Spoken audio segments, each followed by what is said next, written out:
Bueno, continuamos en esta tarde de martes aquí en Objetivo Vizcaya en Tele7 y este libro lo van a poder disfrutar, bueno, ya mismo, y es que va por su segunda edición, ni más ni menos, y es que queremos dar la bienvenida y sobre todo la enhorabuena a Santiago Posteguillo. Santiago, buenas tardes, bienvenido. Buenas tardes, encantado de estar aquí con vosotros. Bueno, la sangre de los libros que se derrama en esta novela, en este libro totalmente diferente porque abandonas la Roma de Trajano, esa novela histórica con mayúsculas, pero te metes en otra historia, también historia, ¿no? Que es lo que antes comentábamos, Sí. Santiago, porque es también un recorrido histórico de otra manera, pero desgranas la historia de los libros, esa sangre que se ha derramado, porque hay un poquito de todo, porque hay asesinatos, hay muertes sin explicar, hay de cómo se surge un personaje, cómo un escritor maravilloso como es Lope de Vega, pues bueno, no respetaba ni al padre de su amada, ¿no? Sí, Hay no un respetaba poquito mucho. de todo, hay Sí. mucha sangre, mucho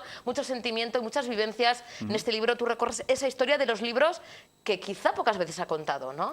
Pues no tan habitualmente, ¿no? La sangre de los libros intenta ser precisamente, como muy bien apuntas, una especie de viaje en el tiempo a través de la historia de la literatura universal.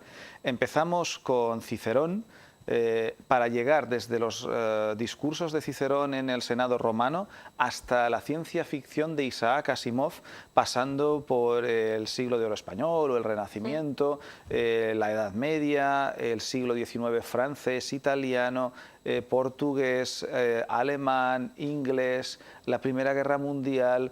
Es decir, es un viaje realmente muy atractivo porque nos vamos deteniendo en 30 momentos claves de la literatura universal, centrándolos, de ahí el título que tú muy bien indicabas, como hilo conductor la sangre. Esos asesinatos, muertes misteriosas, duelos a capa y espada o duelos a pistola, como el que se recrea en la portada, que no es otro que el duelo de Pushkin, el 30º duelo del gran escritor ruso, 30º y último duelo de ese gran escritor ruso contra un oficial francés, ¿no? Son momentos muy sangrientos, muy intensos, que te hacen ver cuánto de vibrante hay detrás de las grandes obras maestras de la literatura. Y quizá incluso las vamos a entender un poquito mejor, ¿no, Santiago? Sí. Porque las obras, que muchas veces abrimos un libro y pensamos que simplemente es una portada, son unas letras, es un libro físico, pero tiene mucho de sentimientos y tiene mucho del escritor, ¿no? Que dedica mucho tiempo, incluso da su vida, ¿no? por esa obra. Entonces vamos a entender un poquito más cómo se han escrito esos grandes libros, esas grandes novelas, esas grandes historias, conociendo un poquito más a esos autores que quizá muchas veces quedan un poco como olvidados, ¿no? Porque les damos más importancia a sus libros, ¿no? Pues yo creo que sí. Un buen ejemplo podría ser el relato titulado Cartas rotas, donde veremos a una Charlotte Bronte en una de las vidas más tristes que se puede tener, donde va perdiendo una a una todas sus hermanas por enfermedad, se le mueren en los brazos, y luego el único gran amor que ella tiene es un amor con un hombre casado, un amor imposible en la época victoriana, un amor que hasta ocultarán sus más fieles biógrafos del siglo XIX, porque la gran escritora del siglo XIX británico, Charlotte Bronte, no podía estar enamorada de un hombre casado. Luego esto se averiguará y están esas cartas rotas que este hombre rompió, que recibía de ella, él nunca le respondió. Pero toda esa tristeza ella podría haberse quedado en una esquina y sufrirla solas, y sin embargo la reconvierte y la transforma en una gran novela, Jane Eyre, donde a su heroína le pasan muchas de las cosas que le pasaron a su autora, solamente que ella se permite, con la justicia poética, darle un final feliz a Jane Eyre, ese final feliz que ella nunca pudo tener. Aquí es cuando decimos, Santiago, que la realidad supera la ficción, ¿no?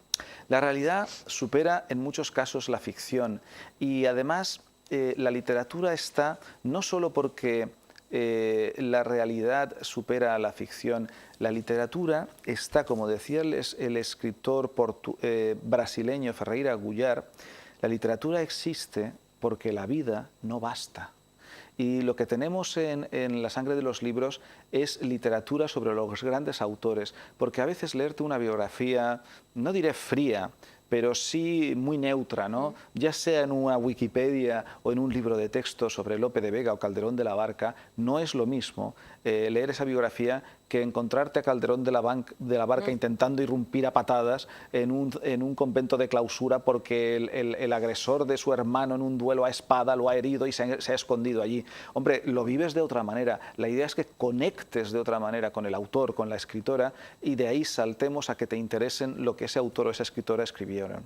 Vamos a descubrir muchos secretos, muchas curiosidades, como por ejemplo, Santiago, cómo surge, ¿no? Drácula de Bram Stoker, ¿no? Cómo surge, porque Sí. este nombre del vampiro más famoso de la historia, En ¿no? efecto. Universal, pero ¿de dónde sale, ¿no? Este vampiro? Que esperemos que sea ficción, ¿no? Que no haya... Esperemos, esperemos.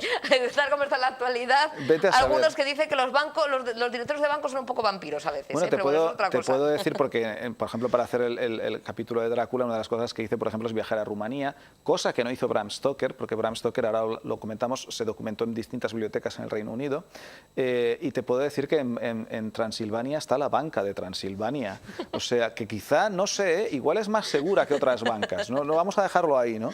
Pero mira, el caso de Drácula es muy interesante, porque Bram Stoker tenía escrita la novela, 3 semanas para entregarla, y el título que le había puesto es The Undead, que en inglés significaría el no muerto. Claro, él estaba satisfecho con el contenido y con su obra, pero el título, notaba él que el no muerto no era muy especialmente original. Y en la biblioteca de Whitby, en el norte de Inglaterra, encontrará un manual pequeño sobre Transilvania y Moldavia y otros principados de la antigua Rumanía, y encontrará que ahí hablan de Drácula como un término que le explica en una nota a pie de página significa el demonio en rumano. Y eso es lo que le hará pensar que ese nombre podría ser muy especial para ponérselo a su personaje. Y en vez de llamarlo el Conde Vampir, que era como lo llamaba, que reconóceme que no muy original no es, pues llegó a casa... No se vendía bien No eso, se vendía bien. Por lo menos no era exótico o diferente. Entonces llegó a casa y cambió el título de The Undead, del no muerto, y le puso Drácula. Y luego fue página a página cambiando, donde ponía Conde Vampir por el Conde Drácula. Y como ya el contenido era una maravilla, pues entonces ya tenías la maravilla de obra, ¿no? En La sangre de los libros te pongo incluso, como ese texto que consultó Bram Stoker está digitalizado y se puede consultar libremente en la red, te pongo hasta la dirección URL donde puedes buscar y te indico de qué forma has de navegar por el texto para encontrar la nota a pie de página que se cruzó en los ojos de Bram Stoker para que vivas ese momento. Que igual cambió la historia sí. de la literatura. En gran medida, sí, en gran medida, exacto. Son este tipo de curiosidades las que te va contando La sangre de los libros, las que las va desgranando, como decías muy bien, y yo creo que pueden ir apasionando a los lectores, sea esa, si asesinaron o no a Agatha Christie. Edgar Allan Poe también, uno de los maestros de la intriga, del suspense, que siempre nos deja el corazón en un puño, pues también tuvo tanto suspense su vida, sus historias, que es más, su muerte es una pura incógnita también, Es una pura incógnita y permanece como incógnita.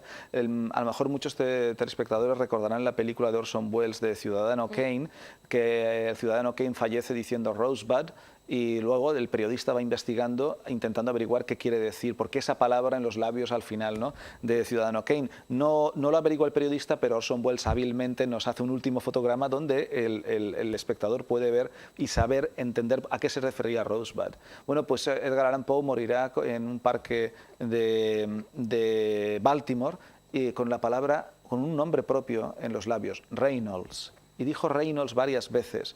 Y todavía seguimos investigando por qué Reynolds. Y además no podemos averiguar o investigar este caso como un caso en frío, porque todos los datos de la investigación han desaparecido. Es un misterio y una gran incógnita. Es un CSI, vamos, un CSI absoluto y total. regla, ¿no? De hecho, el relato que lleva el título del primer CSI.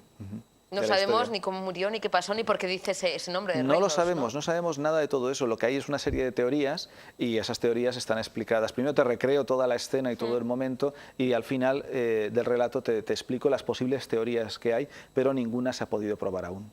También hay historias curiosas, historias familiares, ¿no? Como la historia de Dante, ¿no? De la Divina Comedia, ¿no? Sí, que creo que tenías escondido, ¿no? Algunos de los manuscritos. El final de la Divina Comedia estaba escondido porque las luchas políticas en la Italia del Renacimiento entre unas repúblicas y otras pillaron por medio a Dante. Dante era perseguido político, entonces la parte final de su obra temió que la fueran a quemar y la escondió.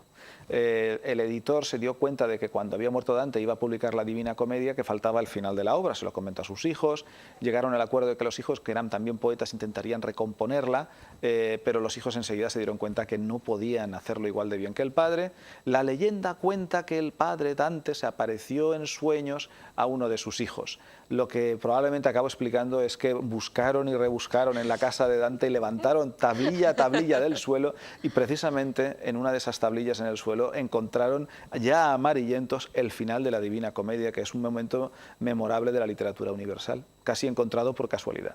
Bueno, la verdad es que un recorrido apasionante, que poca gente conoce todo lo que cuentas en el libro, Santiago, y que es reflejo también de mucho trabajo, ¿no? Yo antes te preguntaba, bueno, sí. ¿Cómo ha sido este proceso de investigación, este recorrido por la historia de los libros y de sus autores, ¿no? que desnudaban sus almas y sus virtudes y también sus defectos, sus pasiones, ¿no? Al final sí. se descubría cómo eran artistas, pero seres humanos también, ¿no? Y tenían sus cosas buenas y sus cosas malas. Correcto. Como todos. ¿Cómo fue un poquito el proceso cuando decidiste de, bueno, voy a hacer este libro en homenaje, yo creo que también a esos autores, ¿no? Sí, no, sobre todo intenta ser un homenaje cuando me preguntan ¿qué autores le gustan a usted? ¿O qué autores tiene en su bagaje? Y digo, pues mira, léete La sangre de los libros y vas a tener muy claro qué tipo de autores me gustan, ¿no? Y veréis que además muy ecléctico, ¿no? Es un libro, La sangre de los libros, que si me dices la investigación que lleva, te digo que cada novela histórica, por ejemplo, de Trajano, me puede llevar 2 años y medio, pues La sangre de los libros, siendo más breve, sin embargo, tiene 23 años de investigación detrás, que son más o menos los años que yo llevo, como diría Cortázar, desgraciadamente ya, detrás, es lo que dijo él en Berkeley cuando daba clases allí, y le preguntaron, y digo, no, yo llevo ya 30 años, y se ve que se dio cuenta y dijo, desgraciadamente escribiendo relatos, ¿no? Bueno, pues él, llevo ya 23 años dando clases, salvando las distancias, por favor, en la Universidad Jaume I en Castellón, y intentando que en mis clases de lengua, de literatura, los estudiantes estén lo más entretenidos posibles, porque yo me creo la máxima latina de docere et delectare, ¿no? Enseñar y deleitar. Y entiendo que a partir del entretenimiento, de capturar la atención de los estudiantes, podemos llegar al aprendizaje, ¿no? Al conocimiento. ¿Qué he hecho? He transformado en este caso las anécdotas y las curiosidades, enigmas y misterios de la literatura que yo les explico a los estudiantes, los he novelado. Y al novelarlos, la idea es que estas anécdotas estén a disposición y al alcance de un público aún mucho más amplio, no a un lector universitario, sino a chaval de 10 años como a cualquier lector, incluso los que sean muy avezados o muy experimentados lectores, porque ahí entran en otro juego. Este libro tiene 2 niveles: iniciarte en los clásicos o, si sabes mucho de los clásicos, jugar al juego de la intriga de cada relato, porque en los relatos no te desvelo al principio de quién estamos hablando, sino que está novelado y doy dando pistas, y aquellos que saben mucho de literatura pueden jugar a ver si al principio, a la mitad o al final del relato adivinan de quién estamos hablando. En algunos casos lo van a conseguir, en bastantes, y a lo mejor en algunos todavía se podrán sorprender. Bueno, la verdad es que un juego interesante para todas las edades, como comentas, Santiago, para los un poquito más maduritos, para mayores, para los jóvenes, para niños, para los más jovencitos que quieran adentrarse en el mundo de la literatura, conocer, entender esas obras y que no digan, uff, qué tostón. No, para nada, de aburrimiento. Porque a todos nos difícil. han, entre comillas, obligado, que muchas veces luego agradecemos, porque en un principio te ponían, bueno, no sé si ahora también con todas las reformas educativas se sigue haciendo lo mismo, pero en mi época, Santiago, te daban X libros y te decían, tienes que leer Valle Inclán, tienes que leer tal, te obligaban, entre comillas, y luego lo agradeces, porque son grandes clásicos, son maravillosos, pero siempre había algún compañero que me decía, qué tostón, me obligan a leer esto, esto no me gusta. A través de La sangre de los libros vamos a poder descubrir, disfrutar de los grandes clásicos, entenderlos y además divertirnos, ¿no? O sea, sí. Es una manera de que, bueno, pues de manera didáctica también, ¿no? Con esas curiosidades que siempre nos gusta descubrir los libros, los más jóvenes no digan qué tostón, ¿no? Esa es Lope de Vega, esa por es la ejemplo. idea, quitarles ese marchamo o de aburrido o de distante o de polvoriento de autores que has mencionado tú, que muchas veces, porque los dimos en en los libros de texto de bachillerato, ¿no? Podemos pensar, o algunos pueden arrastrar la idea de que eran gentes aburridas, ¿no? Y mira, la vida de Lope de Vega o de Quevedo podría ser cualquier cosa menos aburrida. Y lo más probable es que pasaras por la cárcel si a los acompañaras en su vida con frecuencia, ¿no? Y que luego vivieras historias maravillosas, ¿no? Con Emilio Salgari navegar por todos los mares del sur, ¿no? No sé, con Isaac Asimov entender su lucha contra una enfermedad terrible. Ahora que estamos hablando de enfermedades, pero que sufrimos en España también el acoso de una enfermedad terrible, la gente no suele saber que Isaac Asimov muere de VIH. Muere de VIH contraído en una mesa de operaciones. ¿Por qué? Porque las administraciones sanitarias de Francia y Estados Unidos se estaban pegando por un puñado de dólares del control de los test de detección del SIDA. Y mientras tanto, varios miles de personas fueron infectados por el virus del SIDA en las mesas de operaciones de muchos hospitales del mundo. Y uno de ellos fue precisamente Isaac Asimov. Y tampoco mucha gente sabrá, Santiago, que uno de los grandes escritores español triunfó en Estados Unidos con Los Cuatro Jinetes del Apocalipsis, que creo que Correcto. fue un auténtico bestseller y un éxito, ¿no? Totalmente, arrasó Vicente Blasco Ibáñez, un escritor tan importante en su tiempo que el presidente de Francia, Poincaré, en mitad de la Primera Guerra Mundial, le encargará una novela en donde describa los horrores de las trincheras del frente para intentar así estimular que otros países, como por ejemplo Estados Unidos, le ayuden a terminar con esa guerra, ¿no? Y en ese proceso, la novela que has comentado tú, Los Cuatro Jinetes del Apocalipsis, llegaría a ser un absoluto bestseller en Estados Unidos en 1919, algo que no se repetirá en decenios. Yo creo que hasta que Javier Sierra no irrumpe con La Cena Secreta en el siglo XXI, no vuelve a haber otro autor español que venda tanto en Estados Unidos. Bueno, Santiago, nosotros con La Sangre de los Libros disfrutamos aquí, seguramente en Estados Unidos y en todos los lugares del mundo, porque es una maravilla poder disfrutar de esta novela, de tu libro, Santiago, de este recorrido por la historia de los libros, esa sangre derramada, en ocasiones de manera voluntaria, en otras de manera involuntaria. Sí. Un auténtico placer, Santiago, al volverte a ver. Espero que dentro de poquito sigas escribiendo y te volvamos a ver, porque es un auténtico lujo tenerte aquí en Objetivo Vizcaya. Y lo dicho, muchísimas gracias y mucha suerte. Y a seguir sacando ediciones, porque ya segunda edición, pero seguramente vengan muchas más. Muchísimas gracias. Un placer. Hacemos una pequeña pausa para la publicidad. Continuamos esta tarde de martes aquí en Objetivo Vizcaya en Tele7, todavía con muchos temas que contarles. No se vayan. En el centro de Baracaldo te espera un mundo de sensaciones. Ki Spa. Disfruta de nuestro circuito hidrotermal con sauna, baño turco, pileta de agua fría, pediluvio, diferentes duchas, piscina hidrotermal con distintos puestos de masaje y sala de relajación. O prueba nuestros masajes, envolturas, tratamientos faciales y corporales. Te sorprenderán. Ki Spa. Disfruta de una experiencia inolvidable.